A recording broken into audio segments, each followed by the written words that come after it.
Hi, welcome to the Russ and Vince Courtside Podcast. I'm your host, Vince. Before we go into the video, please hit that like and subscribe button down below if you enjoy our videos. Let's get right into it. What's good, everybody? Welcome to today's episode of Russ and Vince Courtside Podcast. Of course, once again, I'm your host, Vince, today, discussing on today's episode the Denver Nuggets going up against the Oklahoma City Thunder in Game 3, home game today for the Denver Nuggets. Boy, oh boy, were we in for a treat for today's game. I cannot tell you, man. We're going to go right into all analysts in terms of the first half, the second half, what we saw, what we were able to have the privilege of watching, because this was definitely an exciting one for sure to behold. Let's kind of go right into the first half, you guys. So, in the first half, just in terms of the stat sheet, you really weren't seeing a whole lot from your two MVPs. And of course, I am talking about Jokic from last year and Shea, potential MVP for this year. Just in the first half alone, Shea only had 5 points, 9 rebounds, 4 assists, and 1 steal. Even Jokic didn't have a good one. He had 8 points, 9 rebounds, 1 assist, 1 steal, but 5 turnovers. Jokic had a terrible first half of this game, without a doubt. He was a -10 in the first half and was lucky that thanks to the heroism of Michael Porter Jr. and Murray in that first half, they were able to only be down by 5 points, 56 to the Thunder and 51 for the beg my pardon, 56 for Thunder and then 51 for Denver in that first half. In terms of the keys in that first half as well, what helped the OKC get that lead, they had really dominated the rebounds. They were 29 to 20 in the rebounding department. And in terms of the shot attempts, you could definitely see the difference. They got a lot of good offensive rebounds with the help of Chet as well as Holmgren. They actually ended up taking more shots because of the rebounding. They took 51 shots compared to the Denver Nuggets 36. Field goal percentage for the most part was dead even. But outside of that, again, it was a really good first half. One of the key people that helped lead the Thunder to get that lead early on and also really showed out this game, finally made an appearance. Jalen Williams. Jalen Williams in that first half had 11 points, 4 assists. But he was definitely the show, as well as Chet Holmgren, who was able to really show up and show out as well. He had 16 points, 7 rebounds. Now, when we get into the second half here, the second half, it was definitely one to tune into. Okay, all throughout this game, it was a very close one.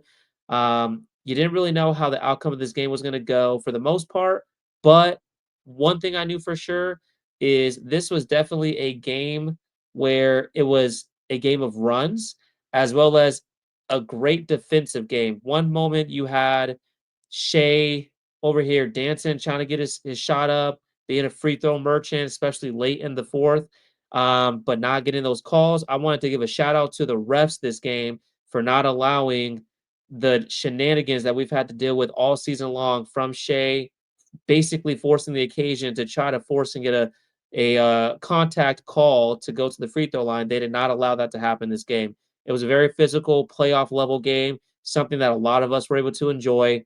And if you didn't get a chance to tune in, definitely want to watch the highlights because it was worth it. Absolutely. By the time the third quarter came in, Shea actually did finally show up. He did score 10 points in that third quarter, as well as Jokic. He scored 6 points. By the time the third quarter was over, the Thunder were up 83 to 80. And then in terms of the leading scorer up to this point, going into the fourth, Jalen was, like I said, taking care of most of the responsibilities for the Thunder. He had 23 points up to this point, and again was trying to keep them as best as he can. Now, when we get to the fourth quarter, oh my goodness, let me just tell you this, man. The fourth quarter was amazing to watch, amazing basketball. It was back and forth, back and forth. Jokic was again really just struggling throughout this game. But if it wasn't for the others in this case, the other starters, Aaron Gordon really showed up today. Again, Michael Porter Jr. showed up today, and Jamal Murray really showed up today as well, to really take off some of that load that Jokic was dealing with on the offensive end because he had one of his rare poor shooting outings as well to end this game. Um, but man, I mean, when we really talk about it, let's talk about really how this game got exciting. Okay, with just a matter of a few seconds left, the Jokic, the Nuggets were able to pass the ball to Aaron Gordon. For whatever reason, man, it seems like Aaron Gordon, this playoffs alone, has been just having an amazing playoff run. It started with the Clippers. I believe in game 4, he had a game-winning dunk. Okay, that's crazy. And then you go to the first game of this series with the Thunder in game 1 in OKC with the game-winning 3. I mean, now you had a very critical and crucial 3 that he made with like 4 or 5 seconds left to force overtime. And at that point, overtime, no question or doubt about it, the Nuggets took the game from there. At that point, you could see Jokic, you could see Murray with the two man closing it out to the end. It was a beautiful sight to see if you're a Nuggets fan. And man, oh man, were we in for a treat. Let's really dive into this game as a whole to kind of see what exactly happened to end up getting this end result. As we look at the box score here, as you can see on the Thunder side, Chet Holmgren had 18 points. Not really the best if you really look at it from the perspective. He had 16 points, like I said, in that first half. So he only contributed 2 points in that entire second half. It's just not good enough. Jalen Williams, however, like I said, once again, he really had a great performance. He has not really performed well at all in this series. He was supposed to be the number 2, or at least the number 3 to Chet Holmgren, but he hasn't really done great. This was definitely a great response game for him on the road, dishing out 32 points, 3 rebounds, 5 assists. However, again, he was a minus 11. So that was actually the worst plus minus on the starting lineup. And the biggest story of today's game, Shea Gilgis Alexander, 18 points, 7 for 22 from the field, 1 for 6 from three, 3 for 5 from the free throw line. Wow. All we've been hearing all season long, all postseason long, is how amazing SGA is, and he is. Okay. Let's not get it twisted. This is not like we're going to be talking bad about him. He had a very bad game, but it's crazier because he literally just got through scoring 30 points in the last, I think, 3 or 6 games in the playoffs alone. So for the Denver Nuggets to hold him to just 18 points in this outing, under 20 points, is huge. Really a key factor that really got them this win. And another thing, if you look at the bench, nobody exploded from the bench on the Thunder side. Alex Caruso played 23 minutes. He only gave you 7 points, 2 rebounds, 2 assists, 1 steal, not much. And then Isaiah Joe, yet to really show up as well, only 2 points, not really getting much time, which is kind of odd because he was such a pivotal uh, um, bench player for this team all throughout the regular season. But now, as we get into the Nuggets here, as you can see, not much production from the bench either. Of course, you had Russell Westbrook, did give you a little bit of good energy play, but it was the starters, okay? Aaron Gordon really got going late, I would say, but it was really the Michael Porter Jr. and the Jamal Murray show. From the very beginning, those two had really carried the Denver Nuggets as best as they can to at least stay within the game. And then you got your closers, Aaron Gordon and Jokic towards the end of the fourth as well as the overtime to carry it away. But man, this was a great game to watch. Let's take a brief look here, real quick, at the team stats to kind of see really what told the story overall to get the outcome that we got for the Nuggets winning this matchup. Now, here's a crazy thing I'm already seeing here. The Thunder all game long was dominating in terms of the rebounds. They only ended up finishing this game +5 in the rebound column. But look at the shot attempts. They took 104 shots compared to the Nuggets 83. That's 19 more threes, if I'm doing my math correct, which I think I do. But here's the biggest telling is the field goal percentage. They multiple times were trying to attack the bucket when they really shouldn't have. There was amazing paint defense from both Jokic, Gordon, even you saw Michael Porter Jr. at times doing an amazing job around the rim and on the perimeter as well. So overall, even though they had more shot attempts, it didn't equate to really much of a difference because they only ended up making one more shot overall compared to the Nuggets. And then you look at the 3 point percentage as well as the 3 point makes.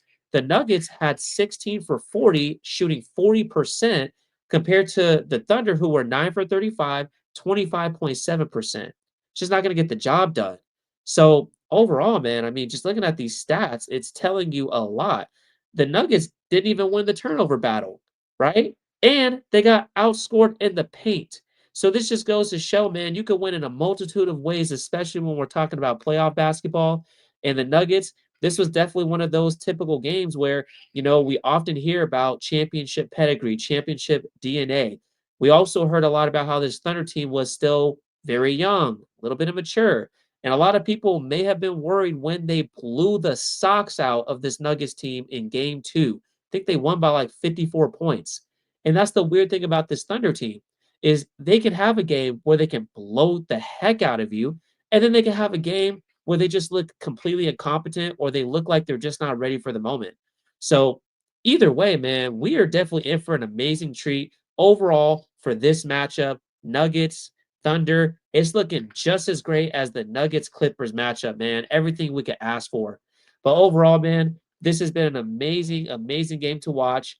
Definitely tune into the next game, which is going to be coming up here in just a matter of a few days. And again, that's going to be game four. Game four predictions, man. I would just tell you, I think the Thunder, of course, are going to try to come back. They're going to look at the tape. They're going to see some of the things they didn't do. Obviously, SGA is going to need to get it going a lot better than he did this time. Felt like he forced the occasion a lot. But I do think that in terms of game four, if the Nuggets can win that game, I wouldn't pass them to be winning in six, to be honest with you. And I can't remember if I predicted Nuggets in six. I got a lot of teams specifically winning in six, but I do know without a doubt game four is a must win for the Thunder. If they can manage to win game four, obviously you go back home, you take back home court after the Nuggets took home court away from you automatically to start the series with game one. Anything can happen, right? You get your home court advantage, you get your fans into it. Obviously, the home team does tend to get a lot better calls as well for the most part, at least typically. They do get a little bit better of a favor, just slightly in terms of the margins in the playoffs. So whatever it is, man, I think that despite everything, the Nuggets are probably going to come away, and I think they're going to go up 3-1. You get 3-1, man, anything is possible. But that's going to be it for today's episode. Let me know what you thought in the comment section below, how you felt about this game. Were you at the edge of your seat or your chair as a Nugget fan watching this, or as a Thunder fan? Did you think you had this in the bag, or were there certain things you saw that you just didn't like in the game overall? Let me know in the comments. If you enjoyed the video, please, of course, hit a like and subscribe if you're not already. Turn those notifications on just to keep up with all future videos coming up to you. And other than that, man, you guys stay blessed. Enjoy the weekend. Till next. That's a wrap for today's episode of the Russ and Vince Courtside Podcast, where we bring you the hottest NBA moments, discussions, and everything in between. If you like today's show, hit that like button, subscribe, and turn on those notifications so you never miss a Courtside Podcast again.